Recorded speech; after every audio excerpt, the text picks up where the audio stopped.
Une crise historique du logement en France et du transport de marchandises en Amérique, ainsi que d'immenses profits pour une grande entreprise française, ce sont les thèmes qu'on va aborder aujourd'hui. Salut tout le monde et bienvenue sur Actu Réfractaire, votre chaîne d'analyse critique de la formation nationale et internationale, une émission qui deviendra une quotidienne à partir du lundi 4 septembre. Alors, c'est le moment de vous abonner. On a publié aussi de nombreux shorts d'actualité sur cette chaîne qui sont pour le moment assez peu recommandés par l'algorithme de YouTube. Donc si vous voulez nous soutenir, jetez un petit coup d'œil en description, je vous ai mis quelques liens. Ok, et c'est parti. Un syndicat étudiant a décidé de porter plainte au tribunal administratif de Paris suite à des réquisitions des logements du Crous pour les Jeux Olympiques. Les JO de 2024 auront lieu à Paris et ils nécessitent un très grand nombre de logements pour les athlètes, mais surtout pour les travailleurs avant, pendant et après les Jeux.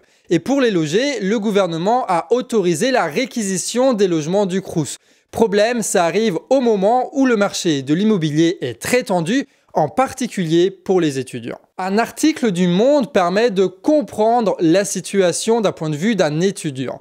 Dès le résultat de Parcoursup, il se retrouve dans une situation de stress et d'obsession pour trouver un logement. Une situation qui a empiré ces dernières années. L'article du Monde parle de certains propriétaires qui posent des conditions totalement illégales, comme le fait d'être en école de médecine, de rester que 10 mois dans l'appartement, ou de ne pas être en couple. Sans autre solution, certains parents acceptent et peuvent même jusqu'à doubler le montant du loyer, alors même que le logement est la première poste de dépense. Mais comment en est-on arrivé dans une telle situation dans le marché de l'immobilier pour les étudiants ?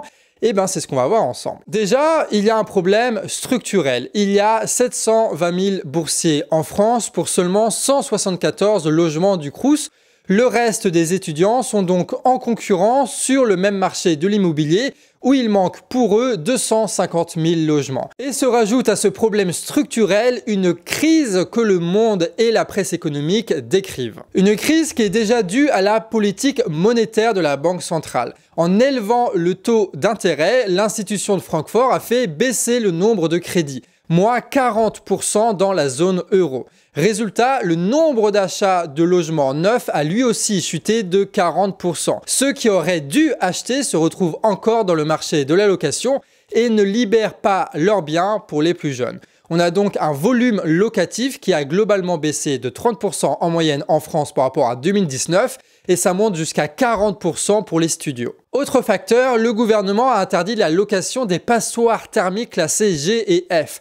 Problème, avec l'augmentation des coûts du matériau et des main-d'œuvre, les propriétaires préfèrent vendre leurs biens à une période où c'est très compliqué de trouver des acheteurs. Ces catégories représentent jusqu'à 200 000 logements, dont une bonne partie n'est plus dans le marché locatif. Se rajoute à ça la hausse générale des loyers organisée par les propriétaires et les gestionnaires immobiliers.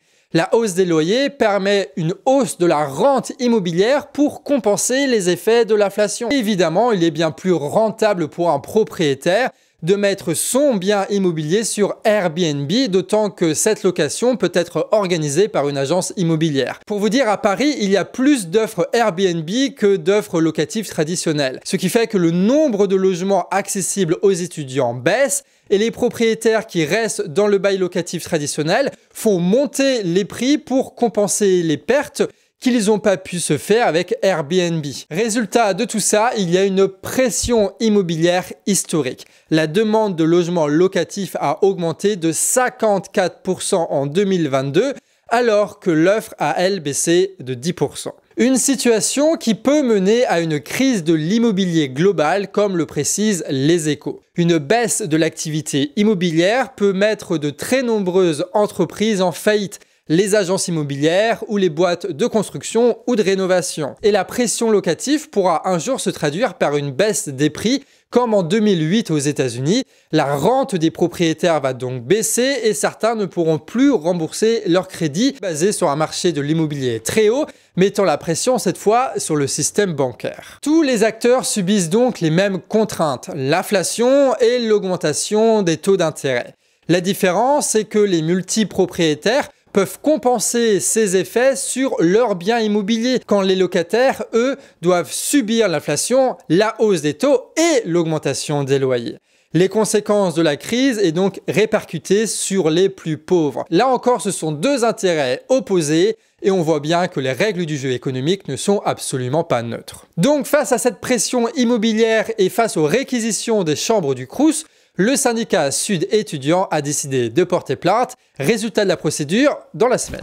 Et on passe à un anniversaire maintenant, celui du canal du Panama qui vient de fêter ce 15 août ses 109 ans d'exploitation. Évidemment, vous connaissez à connaître un petit peu l'émission, on va pas faire juste l'actualité là-dessus. L'actualité, c'est que le canal du Panama est partiellement asséché à cause du dérèglement climatique. Les navires ne peuvent plus traverser le canal avec le même poids de cargaison qu'avant.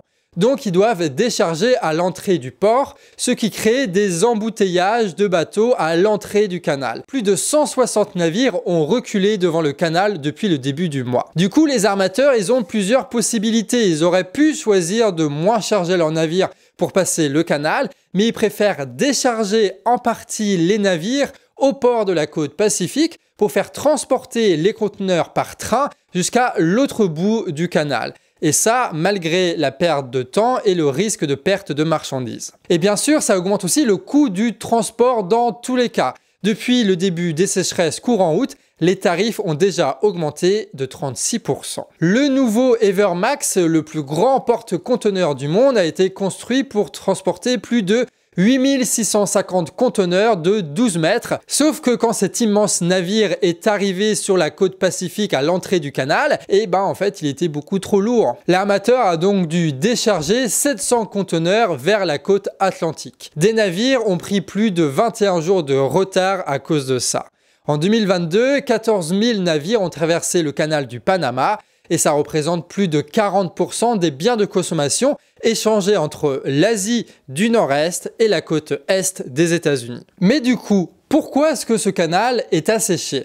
Il y a deux raisons qui sont liées. Déjà, le lac Guadoun, qui alimente le canal en eau douce à un niveau beaucoup plus bas que la normale. Ces influents sont asséchés. Ensuite, la montée en température moyenne des eaux augmente l'évaporation de cette eau et fait donc baisser le niveau du canal. Le transport maritime est l'un des premiers responsables du dérèglement climatique, ce même dérèglement climatique aujourd'hui qui dérègle le transport maritime. Et l'une des solutions qui a été trouvée pour le commerce mondial, c'est de passer par les routes du Nord qui étaient avant gelées et qui se libèrent grâce à ce même réchauffement climatique. Et on passe maintenant au vite fait. Les décrets pour la prime de fin d'année promise par le ministère de la fonction publique sont enfin sortis. La prime du pouvoir d'achat exceptionnel sera versée à la fin de l'année à tous les agents de la fonction publique qui gagnent moins de 39 000 € bruts par an. Elle ira de 300 € à 800 € bruts et c'est la première fois que le ministère de la fonction publique crée une telle prime. Le gouvernement avait promis cette prime-là ainsi qu'une attribution de 5 points d'indice,